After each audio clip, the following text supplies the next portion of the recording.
চৌধুরীহাট থেকে খাটামারি যাওয়ার পথে পথ দুর্ঘটনায় জখম দুই যুবক। গতকাল বুধবার রাত ৮টা নাগাদ চৌধুরীহাট থেকে খাটামারি যাওয়ার পথে মোটরসাইকেল করে দুর্ঘটনায় গুরুতর জখম হয় বয়স ২৭-এর আমির আলী এবং রফিকুল ইসলাম ২৬-এর দুই যুবক।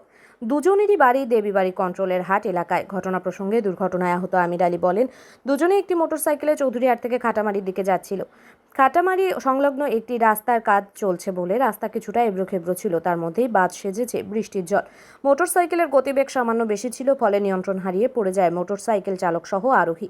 এই দুর্ঘটনায় আরোহীর জখম সামান্য হলেও মোটরসাইকেল চালকের জখম গুরুতর। স্থানীয়রা দুর্ঘটনার শব্দে এগিয়ে এসে দুই যুবককে উদ্ধার করে বামনহাট ব্লক প্রাথমিক স্বাস্থ্য কেন্দ্রে পাঠিয়ে দেয়। বামনহাট ব্লক প্রাথমিক স্বাস্থ্য কেন্দ্র থেকে মোটরসাইকেল চালকের আঘাত গুরুতর থাকায় তাকে স্থানান্তরিত করা হয়। খাটামারি কে চালাচ্ছিল? কে চালাচ্ছিল? ওই জায়গা ও চালাচ্ছিল, তুমি পিছনে ছিলে? আমি পিছনে ছিলাম। কার সাথে, মানে অন্য কোনো গাড়ির সাথে না একা? না, একা একা। কী হয়েছিল?